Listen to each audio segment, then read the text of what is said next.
Datuk Seri Presiden untuk menyampaikan ucapan dasar yang bertajuk Rahmat untuk Semua.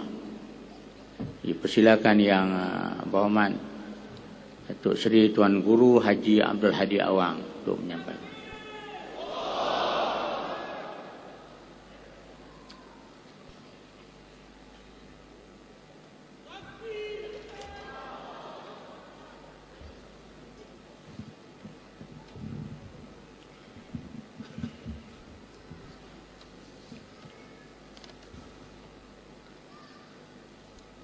Assalamualaikum warahmatullahi wabarakatuh. Selamat sejahtera.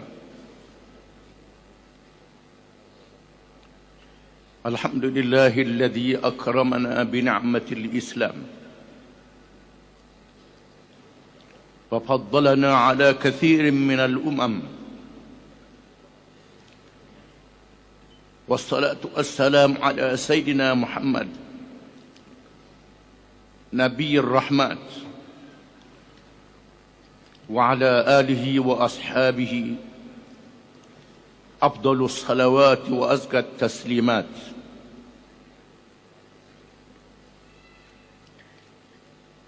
Yang dihormati Datuk Pengerusi Tetap,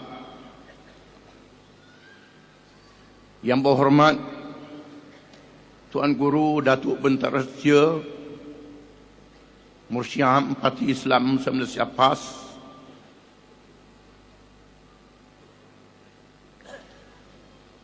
Ashabul Fadilah, Hadirin Majlis Syura Ulama, yang dihormati Naib Presiden, Ketua Dewan Ulama, Pemuda dan Muslimat dan Dewan Himpunan, yang dihormati Datuk Seri Agung, semua anggota Dewan Harian PAS Pusat, ahli jawatankuasa PAS Pusat, pesujaya PAS Negeri dan wilayah persekutuan, pengarah muktamar dan ahli jawatan kuasanya, rakan-rakan dari Pakatan Rakyat yang dihormati Datuk Seri Wan Aziz Wan Ismail, yang berhormat Tangkok Wai dan seluruh pimpinan Pakatan Rakyat, rakan daripada NGO, para tetamu daripada kedutaan negara-negara luar,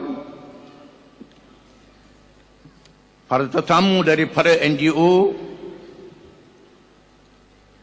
seluruh para perwakilan pemerhati yang sudi memeriahkan muktamar PAS kali ke-59 ini.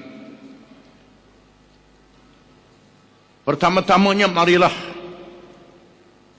sama-sama kita mengucapkan puji dan syukur kehadrat Allah Subhanahu wa taala yang telah mengurniakan kepada kita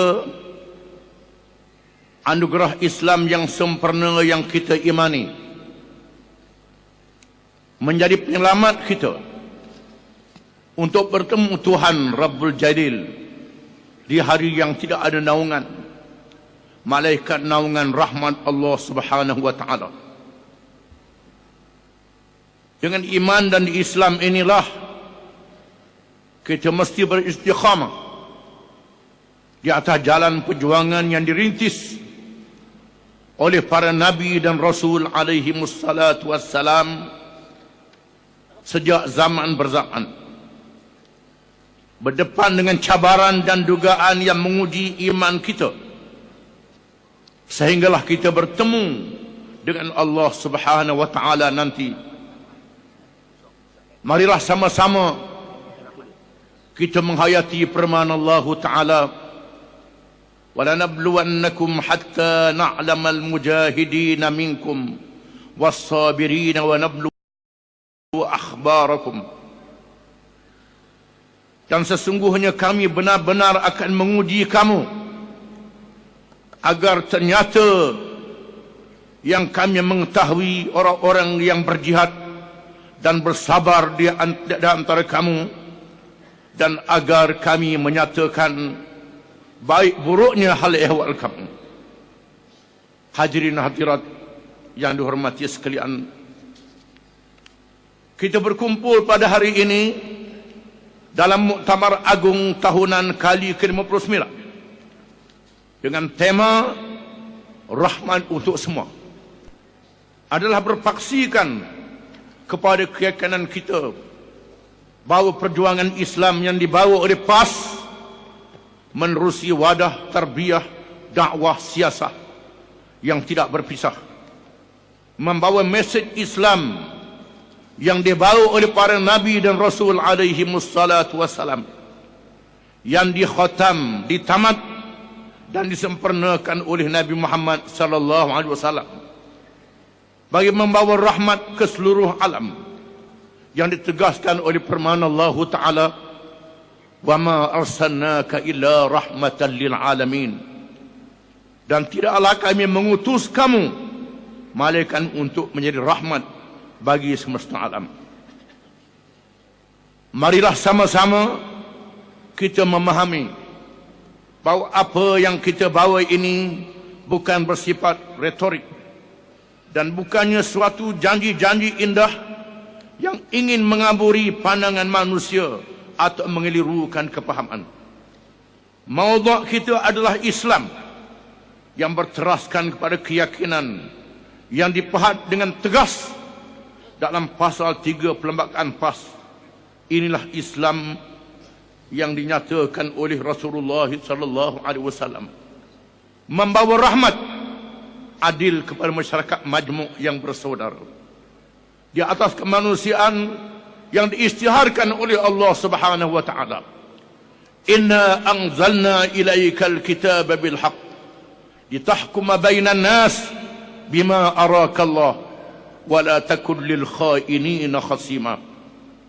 Sesungguhnya kami menurunkan kepadamu, wahai Muhammad sallallahu alaihi wasallam, kitab Al-Quran dengan membawa kebenaran, supaya engkau menghukum di antara manusia menurut apa yang Allah telah tunjukkan kepadamu melalui wahyunya, dan janganlah engkau menjadi pembela bagi orang-orang yang khianat.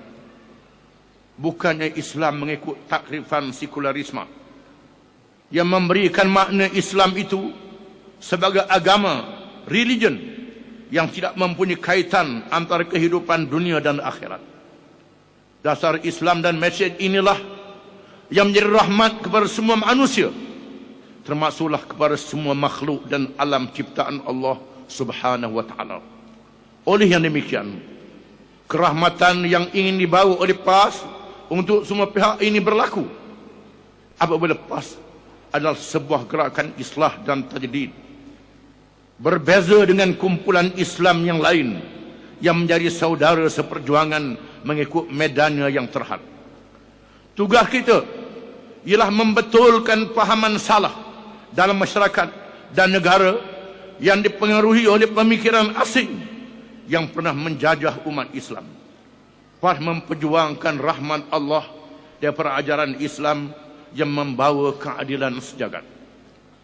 Untuk membawa mesej ini, maka organisasi parti kita hendaklah menyediakan rangka kerja yang berstruktur, mempunyai objektif dan sasaran kerja yang konstruktif, pejabat yang lengkap, sistem pengurusan konflik, petunjuk prestasi dalam mencapai sasaran jamaah, dan bukannya sekadar retorik ucapan semata-mata. Sebagaimana yang selalu saya pertegaskan, bahawa PAS bukanlah hanya parti politik semata-mata, tetapi kita adalah sebuah gerakan Islam yang bergerak dalam jalur tarbiyah dakwah siasat, mewarisi cita-cita perjuangan yang menjadi tugas kita sebagai khilafah di atas muka bumi ini. yang meletakkan politik menjadi agenda penting yang tidak boleh dipisahkan daripada agama Islam, maka tentulah menjadi satu kesilapan sekiranya menyamakan PAS dengan parti-parti dan kumpulan Islam yang lain.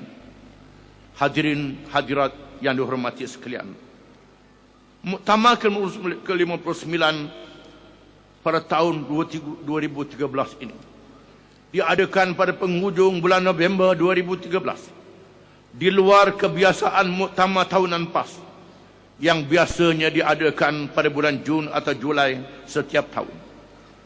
Penaguhan ini adalah untuk memberi ruang yang seluasnya kepada persiapan dan gerak kerja untuk menghadapi pilihan raya umum ke-13 yang baru saja berlalu pada bulan Mei lalu. PAS bersama Pakatan Rakyat telah turun ke gelanggang pilihan raya umum ke-13 di padang yang tidak sama rata dengan barisan nasional, kerana proses demokrasi pilihan raya sesebuah negara yang merdeka bukan sahaja aktiviti berkempen dan hari pembuangan undi ataupun urusan keputusan pilihan raya sahaja. Pilihan raya juga bukanlah semata-mata janji jalan raya dan rumah tiang elektrik, tilam-tilam bantal, basikal percuma dan sebagainya, tetapi adalah medan rakyat memilih parti yang akan menjalankan amanah memimpin negara. Kita terus berdepan dengan media arus perdana yang tidak berlaku adil. Betapa parahnya risuah wang ringgit dan projek segera yang dijanjikan kepada rakyat, sedangkan projek terdahulu ada yang belum pun nampak penyelesaiannya. Penggunaan jentera dan agensi kerajaan dalam aktiviti berkempen dan berbagai lagi bentuk penyalahgunaan serta kepincangan yang merendahkan taraf pemikiran rakyat telah mengancam sistem demokrasi di negara kita. Dalam keadaan kekurangan ini, alhamdulillah, kita masih mampu bertahan dalam keadaan undi popular di kalangan rakyat yang bertambah, sehingga kerajaan barisan nasional yang ada pada hari ini adalah kerajaan minoriti sokongan pengundi dan hanya mempunyai majoriti jumlah kerusi parlimen disebabkan sistem post past the post yang diamalkan dalam sistem pilihan raya. Kita kekal di Kelantan, Selangor dan Pulau Pinang. Kerajaan Persekutuan BN minoriti rakyat ini pula hanya mampu memperolehi 46.53% sokongan pengundi berbanding Pakatan Rakyat yang mencapai sokongan 49.96% melalui jumlah undi keseluruhan. Kedudukan kita yang sedemikian ini hendaknya sedikit pun tidak melemahkan semangat kita semua untuk terus berjuang. Kekalahan kita yang menyebabkan hilangnya kerajaan negeri Kedah pula wajar diteladani, tetapi janganlah sehingga melemahkan semangat, sehingga kita lupa arti sebenar perjuangan. Kita masih menjadi pilihan rakyat di Dun Sungai Limau Kedah. Dalam pilihan kecil yang baru sahaja berlalu, kita ucapkan syabas kepada jentera-jentera PAS dan Pakatan Rakyat, rakan-rakan NGO yang telah memberi sumbangan yang besar untuk mempertahankan kerusi Sungai Limau, dan rahmat, kelebihan, keampunan kepada almarhum Tan Sri Azan yang telah berjasa meninggalkan akar umbi yang kukuh kepada Sungai Limau.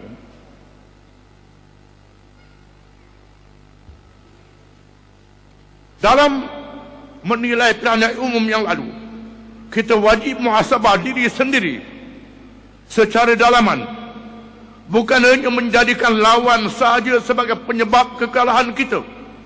Semua itu wajar menjadi sempadan dalam lipatan sejarah. Dalam kita bergerak ke hadapan, Allah berfirman kepada generasi awal yang tewas dalam peristiwa Uhud, awalam asabatkum musibatun qad asabtum mithlaiha qultum anna hadha qul huwa min indi anfusikum innallaha ala kulli syai'in qadir. Yang bermaksud, patutkah kamu melanggar perintah Rasulullah dan kemudian apabila kamu ditimpa kemalangan dalam peristiwa Uhud, yang kamu telah pun memenangi seperti itu sebanyak 2 kali ganda dalam peristiwa Badar. Kamu berkata, dari mana datangnya kemalangan ini? Katakanlah wahai Muhammad SAW, kemalangan itu adalah dari kesalahan diri kamu sendiri. Sesungguhnya Allah Maha Kuasa atas tiap-tiap sesuatu. Hadirin hadirat sekalian, alhamdulillah, kita juga ingin mengambil kesempatan ini untuk mengucapkan tahniah kepada seluruh parti dan rakan-rakan dalam Pakatan Rakyat dan rakyat yang memberikan respon positif dengan benih sulung pas menerusi Pelayu Mutua ini di Melaka, yaitu kursi DUN Bukit Baru dan lain-lain tambahan kursi DUN dan parlimen yang baru dimenangi di seluruh negara. Dan kita ucapkan sabas negeri-negeri yang belum berjaya kerana kegigihan mereka menghadapi pilihan raya, bukan berdepan dengan hanya parti kerajaannya bertanding, tetapi seluruh jentera kerajaan dan di belakangnya yang disalahgunakan. Kepada ahli PAS yang dipikul kerana amanah kemenangan dalam pilihan umum yang lalu, seterusnya memegang tampuk kuasa pemerintahan dalam sebuah kerajaan, termasuklah yang dilantik ke jawatan penting seperti ahli Dewan Negara, ahli Majlis Perbandaran dan Daerah, ketua kampung dan ahli lembaga pengarah.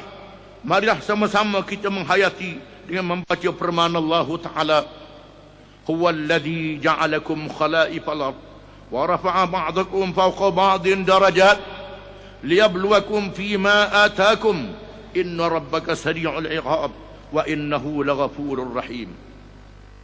Dan dialah yang menjadikan kamu penguasa-penguasa di bumi, dan dia meninggikan sebahagian kamu atas sebahagian yang lain beberapa darjat untuk mengujimu tentang apa yang diberikannya kepadamu. Sesungguhnya Tuhanmu amat cepat seksanya, dan sesungguhnya Dia Maha Pengampun lagi Maha Penyayang. Semua di kalangan mereka ini perlulah sabar dengan ujian, melakukan persiapan rapi, bermaklumat, mendampingi rakyat tanpa penat lelah. InsyaAllah semua amalan yang dilakukan dengan ikhlas ini akan diberikan kebaikan oleh Allah Subhanahu wa Ta'ala. Bagi membawa masjid rahmat untuk semua ini, PAS akan terus menjadi rakan aktif dalam Pakatan Rakyat. Ingatlah bahawa kita bukan penumpang semata-mata. Rakan-rakan kita juga bukan penumpang, tetapi semua parti-parti dalam Pakatan Rakyat adalah penggerak bersama untuk memperkukuhkan peranan dalam membawa persamaan politik ini ke tahap yang lebih maju dan seterusnya memikul amanah yang lebih berat. Hadirin hadirat yang dihormati sekalian, dalam perkara agama, umat Islam yang ada dalam negara kita ini dikejutkan dengan rentetan serangan isu-isu berkaitan dengan agama Islam yang menjadi agama persekutuan negara kita. Di samping suasana yang tidak harmoni cuba dicetuskan oleh kalangan yang ingin mengambil kesempatan darinya, rakyat awam di jalanan pula diajak untuk memberikan ulasan, pandangan, malah kritikan, walaupun kadang-kadang merangkaui sempadan hukum Islam yang jelas sumber rujukannya. Mereka timbulkan isu kalimah Allah, isu mazhab, hudud dan sebagainya yang diulah di tepi-tepi jalan oleh mereka yang bukan ahlinya.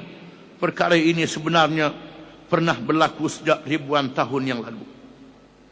PAS sekali lagi ingin menegaskan bahawa isu-isu agama yang penuh syarat dengan hukum syariat, yang bersendirikan rojokan Al-Quran dan Sunnah serta pandangan ulama muktabar sepanjang zaman, tidak wajar menjadi barang dagangan yang boleh dijaja ke sana sini. Apatah lagi isu yang sensitif dan jelas susu galur hukumnya ini sedang dijadikan senjata politik oleh kerajaan UMNO Barisan Nasional untuk meraih sokongan mereka yang semakin menipis. Ahli-ahli pula tidak sepatutnya mudah terpengaruh dengan permainan media fasik yang tidak mengira dosa dan pahala. Marilah kita memahami peringatan dari Allah Subhanahu wa Ta'ala. Ya ayyuhalladzina amanu in ja'akum fasiqun bina'in fatabayyanu am tusibu qauman bijahalatin fatusbi'u ala ma fa'altum nadimin. Wahai orang-orang yang beriman, jika datang kepada kamu seorang fasik membawa sesuatu berita, maka selidikilah untuk menentukan kebenarannya, supaya kamu tidak menimpakan sesuatu kaum dengan perkara yang tidak diingini dengan sebab kejahilan kamu mengenainya, sehingga menjadikan kamu menyesali apa yang kamu telah lakukan. PAS menerusi lajnah penerangan dan dakwah dengan dibantu oleh Dewan Ulama Pemuda Muslimat mestilah digerakkan sepenuhnya untuk membawa mesej dakwah ke dalam masyarakat Islam secara berkesan, untuk menjelaskan kekeliruan yang cuba ditimbulkan. Semua jentera penting parti ini mesti digerakkan bagi membentuk masyarakat Islam yang berilmu dan memahami agama mereka dengan lebih baik menurut sumber yang sahih. Semua dewan-dewan dalam organisasi PAS adalah sama penting dan saling melengkapi antara satu sama lain dalam menggerakkan usaha dakwah, tarbiyah dan siasat ke dalam masyarakat kita. Oleh yang demikian, semua dewan ini mestilah digerakkan aktivitinya dengan mewujudkan budaya kerja interdewan supaya objektif yang ingin dicapai akan lebih mendalam kesannya. Usaha berterusan oleh dewan-dewan ini perlu digembleng dengan lebih hebat lagi sebagai usaha untuk merakyatkan perjuangan dan melaksanakan program-program kebajikan PAS, menyantuni masyarakat dan seterusnya membangunkan mereka agar menjadi rakyat yang bukan sahaja murni akidahnya tetapi turut memahami isu-isu sosio-ekonomi dan politik yang ada di sekeliling mereka.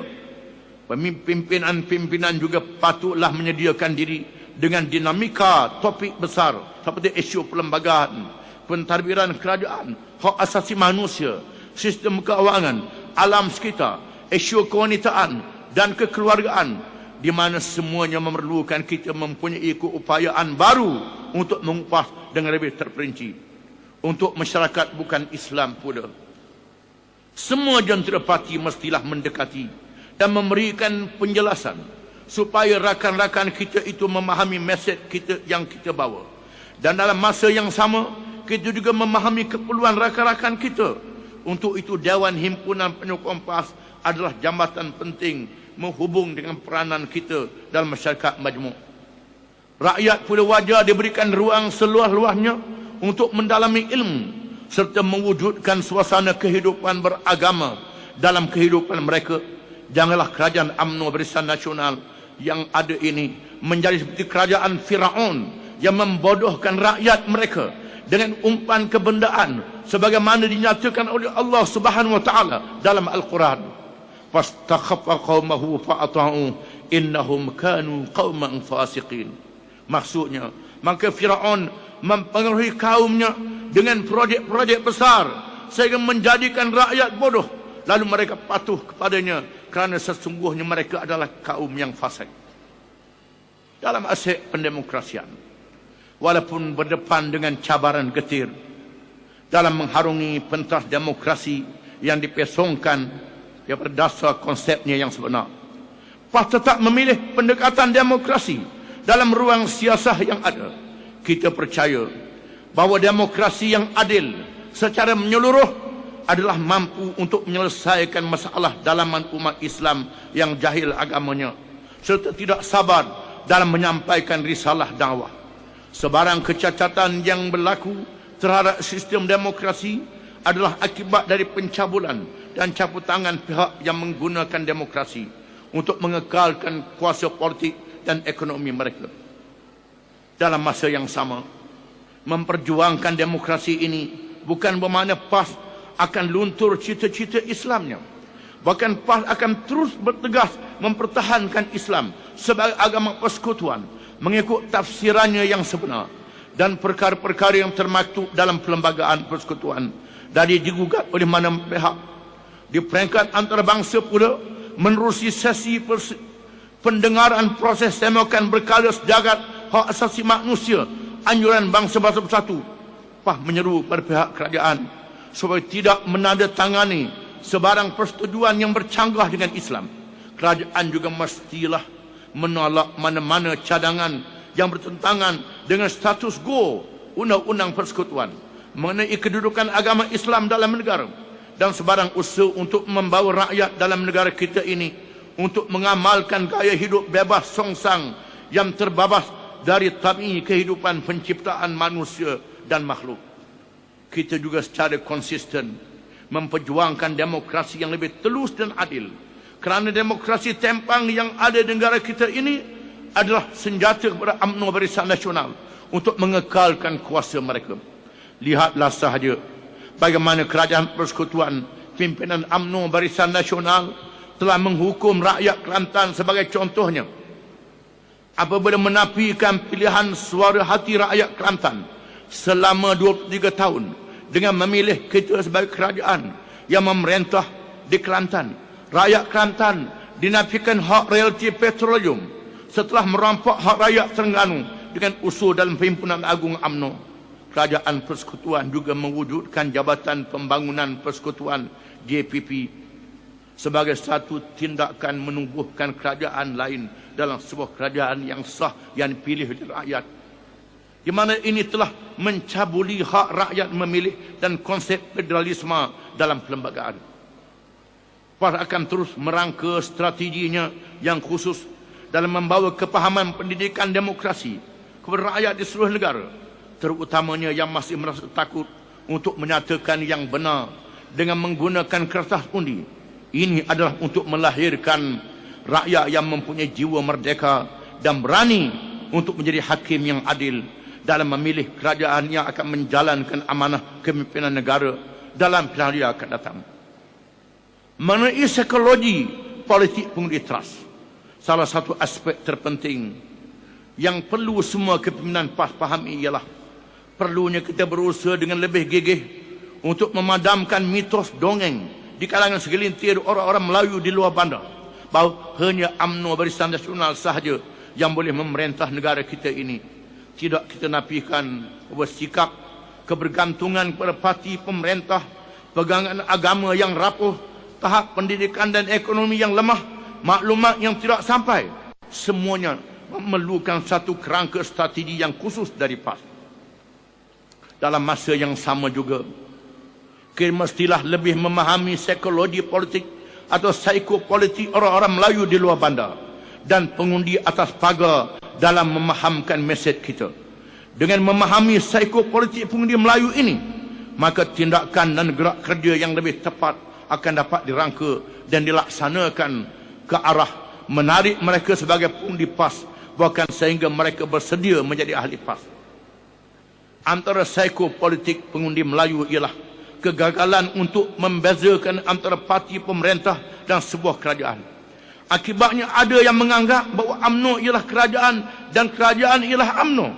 Pemahaman sebegini dalam kotak fikiran mereka telah membuahkan mentaliti yang pertama bahawa jika ubah parti pemerintah berarti meruntuhkan keseluruhan kerajaan. Seterusnya menimbulkan ketakutan terutamanya kepada pegawai kerajaan dan keluarga mereka. Yang kedua, bahawa harta dan jentera kerajaan adalah harta dan jentera UMNO, menyebabkan mereka tidak menganggap salah perbuatan pemimpin UMNO menggunakan sumber keuangan kerajaan dalam merasuah pengundi secara terang-terangan.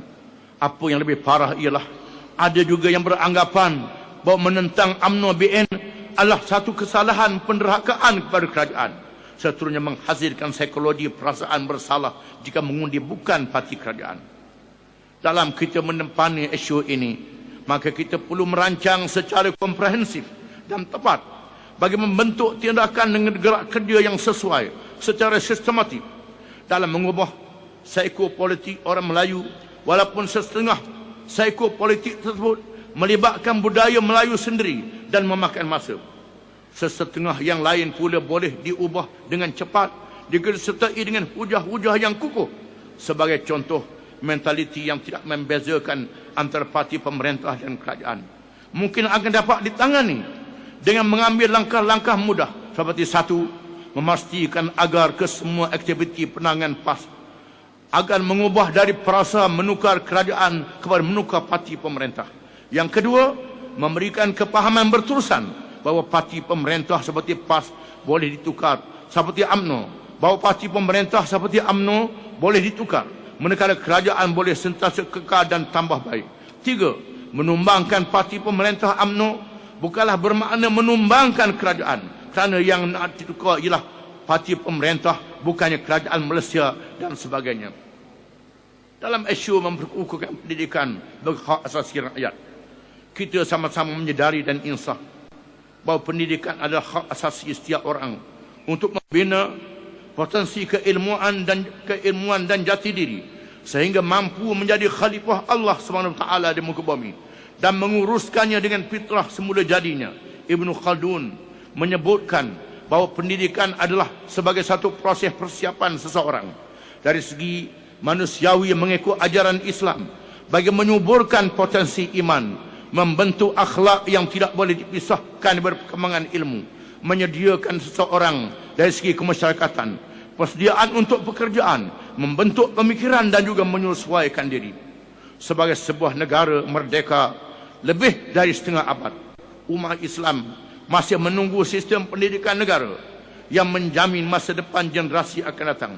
Ini adalah kerana apa yang ada di bawah dasar pendidikan kerajaan UMNO Barisan Nasional adalah hanya menyediakan manusia yang hanya mengenal kemajuan kebendaan tetapi miskin jiwa dan hati budinya.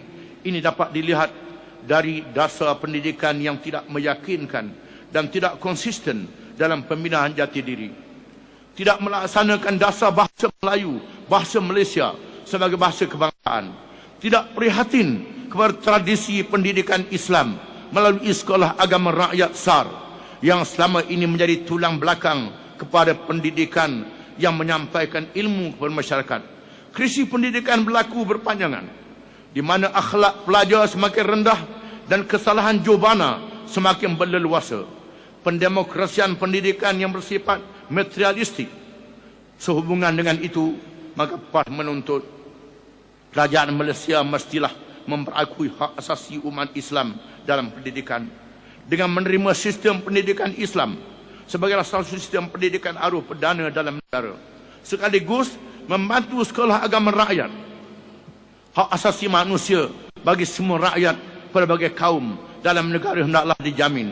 Yang mana hak mana-mana kaum untuk mendalami bahasa ibunda mereka mestilah diperkukuhkan supaya wujudnya ruang terbuka bagi menambah kemahiran berbahasa dalam negara kita ini.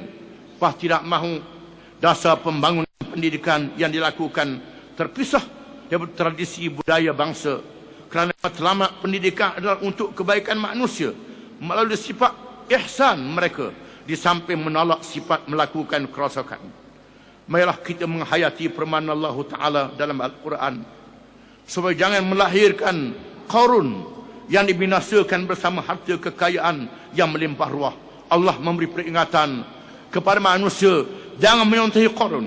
Wabtaghi fima ataka Allahu daral akhirah wa la tansa nasibaka minad dunya wa hasin kama ahsana Allahu ilaik wa la tabghil fasada fil ard innallaha la yuhibbul mufsidin. Maksudnya, dan tuntutlah dengan harta kekayaan yang telah dikurniakan Allah kepadamu akan pahala dan kebahagiaan hari akhirat, dan janganlah engkau melupakan bahagianmu, keperluan dan bekalanmu dari dunia, dan berbuat baiklah kepada hamba-hamba Allah sebagaimana Allah berbuat baik kepada kamu dengan pemberian nikmat yang melimpah ruah, dan janganlah engkau melakukan kerosakan di muka bumi. Sesungguhnya Allah tidak suka kepada orang-orang yang berbuat kerosakan. Untuk memperkukuhkan komitmen PAS dalam agenda pendidikan ini, maka institusi pendidikan PAS dari peringkat pasti, sekolah rendah, sekolah menengah dan pengajian tinggi, bahkan pusat-pusat kemahiran vokasional dan teknikal hendaklah didukung oleh ahli-ahli PAS. Pembangunan pendidikan hendaklah digarap secara lebih bagi mencapai matlamat memberikan pendidikan yang bermutu kepada semua ahli-ahli PAS dan anggota masyarakat. Dalam masa yang sama, usaha PAS untuk membantu pembangunan sekolah-sekolah agama rakyat melalui majlis kebajikan dan pembangunan pendidikan hendaklah disokong sepenuhnya.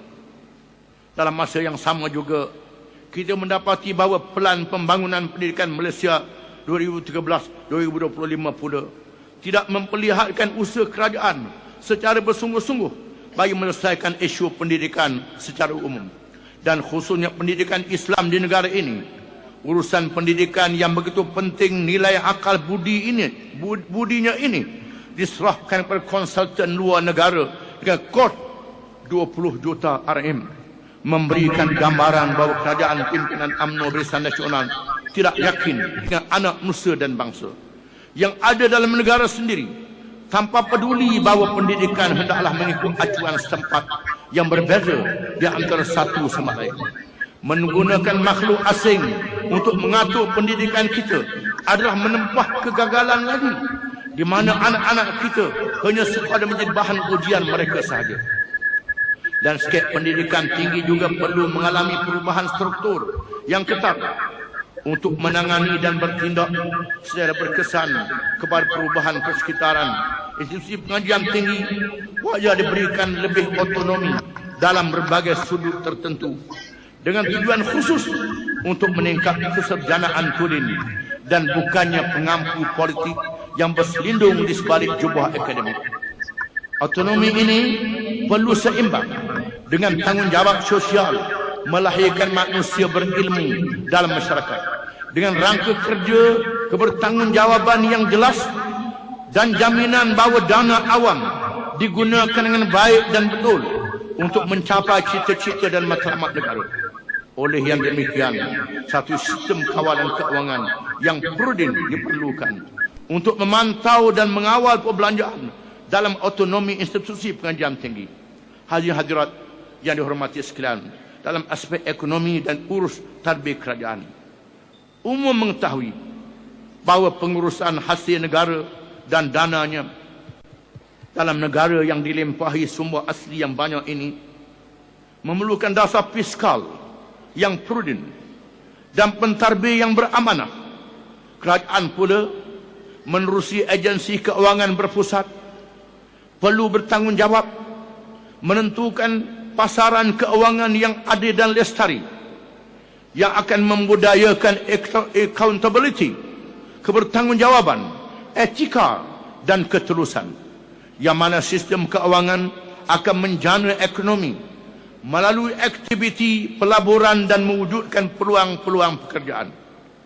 Semua itu boleh dicapai oleh kerangka keuangan yang adil dan lestari. Namun syarat utama yang perlu dipenuhi ke arah itu adalah semua pihak berkepentingan, iaitu pemimpin, pembuat dasar, pelaksana dan rakyat perlu memastikan bahawa sistem keuangan yang ada mampu bekerja untuk kepentingan seluruh masyarakat dan ekosistem, bukan hanya kepada segelintir elit yang bernaung di bawah payung UMNO Putra. Mereka ternyata tidak mengambil petunjuk tasawur daripada firman Allah Ta'ala, "Kai la yakuna dulatan bainal aghniya'i minkum wa ma ataakumur rasul fakhudhuh wa ma nahakum anhu fantahu wattaqullaha innallaha syadidul iqab." Yang bermaksud supaya harta itu tidak hanya beredar di antara kalangan orang-orang kaya dari kalangan kamu sahaja, dan apa jua kamu diperintah oleh Rasul, maka terimalah dan amallah, dan apa jua yang dilarangnya kamu melakukannya, maka patuhilah larangannya, dan bertakwalah kamu kepada Allah. Sesungguhnya Allah amatlah berat seksanya bagi orang yang melanggar perintahnya. Akibat dari kecurangan terhadap ekonomi inilah yang kita lihat saban tahun berulang ganti masalahnya. Lihat sahaja laporan Ketua Audit Negara 2013 yang sekali lagi menyerlah kelemahan serius pengurusan kerajaan Barisan Nasional. Penyelewengan, keterisan dan pembaziran tetap berlaku setiap tahun. PAS berpandangan bahawa perkara begini berlaku kerana wujudnya tangan-tangan gaib yang lebih tinggi dan lebih berkuasa, yang bertindak mengatur segala operasi perolehan dan pengurusan kerajaan, lantas membenarkan penyelewengan dan pembaziran berterusan berlaku dengan terang dan nyata. Lihat sahajalah juga penurunan penerapan Malaysia sebagai A-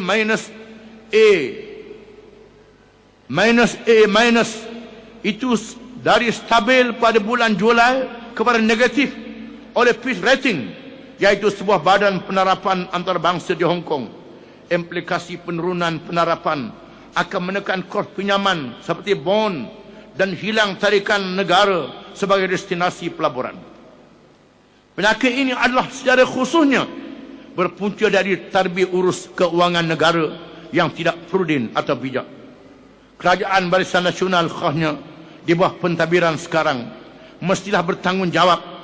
Dalam masa yang sama, pembentangan bajet 2014 yang baru saja berlalu terus menerus menunjukkan bahawa tiadanya tindakan menyeluruh dalam membaiki kedudukan fiskal keuangan negara yang semakin kritikal. Maka seterusnya kita ingin bertanya, adakah sepatutnya rakyat dipaksa untuk menanggung lebih beban, sedangkan pada masa yang sama kerajaan terus mengamalkan penyelewengan dan pembaziran? Mana perginya fiqh aulawiyat? Mengapa rakyat yang perlu menanggung beban sedangkan kerajaan langsung tidak sensitif? Malah dalam ruang lingkup yang lebih besar, lebih banyak faedah yang boleh direalisasikan oleh kerajaan dan rakyat.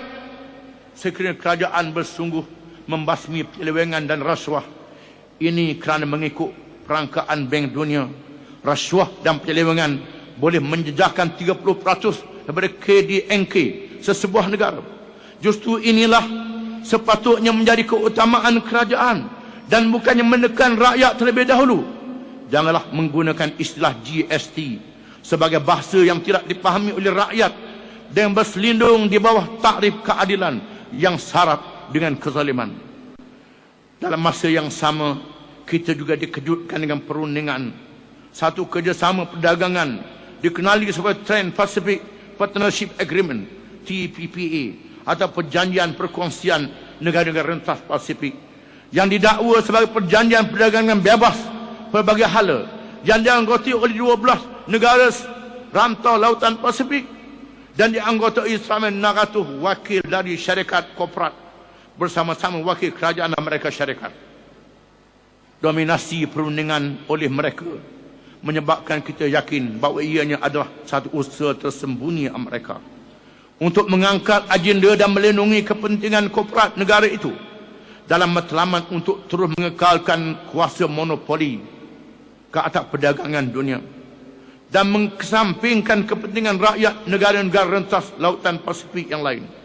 Wujud tanda-tanda wakil Amerika Syarikat mengenakan tekanan ke atas negara-negara peserta yang lain, khasnya yang kecil dan lemah, supaya menyokong agenda Amerika yang tidak berubah, meneruskan konsep liberal kapitalisme yang bersifat global. Berasaskan kepada realiti ini, telah melihat jika sekiranya kerajaan Malaysia menandatangani penjajahan TPPA ini, maka ianya bakal mengundang mudarat yang jauh lebih besar daripada manfaat pada rakyat negara ini. TPPA mengkhianati niat tulen negara-negara yang memeterai perjanjian dan rakyat masing-masing untuk meneruskan perdagangan antarabangsa yang adil, berpandukan kepada prinsip persaingan di antara padang yang sama rata dan seksama, dan kerjasama ekonomi yang bermanfaat ke arah pertumbuhan ekonomi yang kukuh dan stabil, dan menjana kesejahteraan serta kemakmuran bersama. Oleh yang demikian, PAH menyeru rakyat Malaysia supaya menentang TPPA yang dirundingkan secara rahsia itu. Adalah tidak wajar sama sekali untuk menyokong sebuah perjanjian yang akan memberi mudarat dan impak besar kepada ekonomi negara dan kesejahteraan masa depan rakyat, yang isi kandungan perbincangan perjanjiannya disembunyikan daripada pengetahuan rakyat. PAH mengajak rakyat Malaysia supaya jangan membiarkan kerajaan menggadaikan generasi anak cucu dan kedaulatan negara berkuasa imperialis bentuk baru yang mahu terus menjajah negara-negara lain. Sepatutnya kita berjuang di peringkat antarabangsa kepada hubungan perdagangan yang adil terhadap semua pihak. Bukan bermakna kita tak ada hubungan dengan dunia luar. Hubungan yang di luar wajib diadakan di atas sifat masyarakat antarabangsa, tetapi kita mahu sesuatu yang adil dan seksama untuk semua pihak. sebagaimana yang kita jangkakan, pembentangan bajet 2014 lalu telah memperkenalkan GST bagi mengganti SST. Kita bermendirian bahawa ianya diperkenalkan sebagai satu sistem cukai yang salah.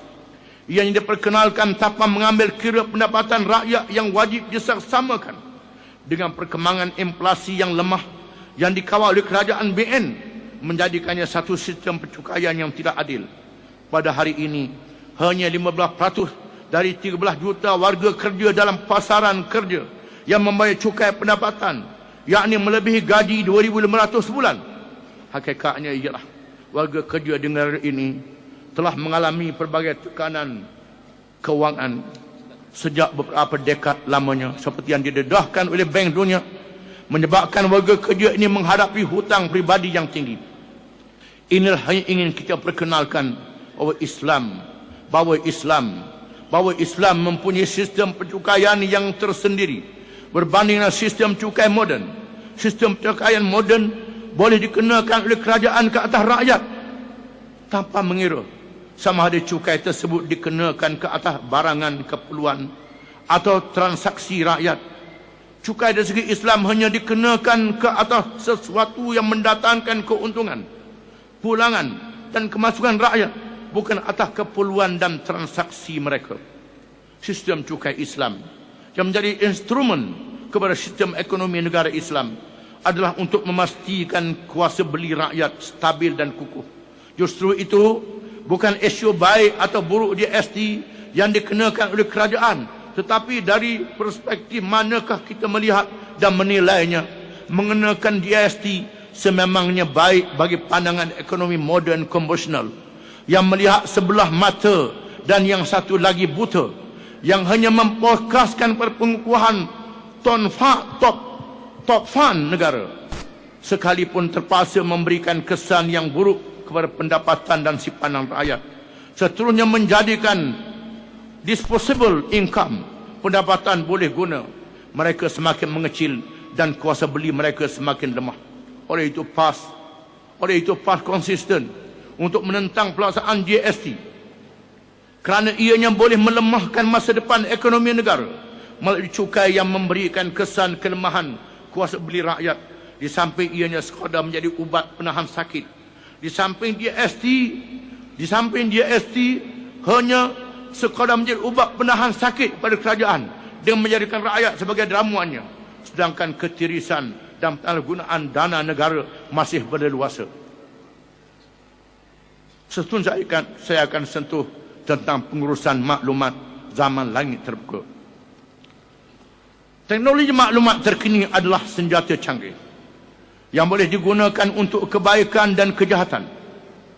Ianya adalah sedikit ilmu rahmat Allah kepada hamba-Nya yang mestilah digunakan dengan benar dan tulus.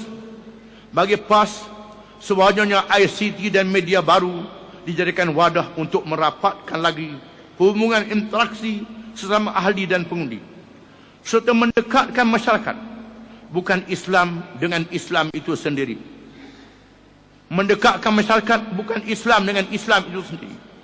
Untuk itu peranan ICT menjadi semakin penting dan perlu diperkukuhkan dalam organisasi parti bagi mengambil faedah daripada ledakan media baru ini untuk dimanfaatkan sepenuhnya bagi tujuan kempen politik dan dakwah melalui laman web, sesawang, blog, YouTube, Facebook, Twitter, web, TV PAS dan radio internet Hijau FM, selain dari ceramah dan bahan-bahan media cetak, untuk mendekatkan diri pada masyarakat dan pengundi. Seperti yang ditegaskan dalam muktamar sebelum ke-13 lalu, media parti seperti Harakah dan Harakah Delhi mestilah berusaha membentuk fikrah dan menyampaikan maklumat berdasarkan acuan parti yang telah distrategikan, bagi disampaikannya kepada rakyat yang menjadi pengundi senyap dalam pilihan raya, sesuai dengan psikopolitik yang saya jelaskan sebentar tadi. Dalam pilihan umum ke-13 yang lepas, kawasan-kawasan bandar dan pinggir bandar di mana mempunyai capaian internet yang baik telah memihak perpah dan pakatan rakyat. Cuma yang masih menjadi masalah kepada kita adalah kawasan-kawasan di luar bandar di mana capaian internetnya rendah atau tidak ada, di mana sindrom kebergantungan kepada maklumat yang disuap oleh pihak kerajaan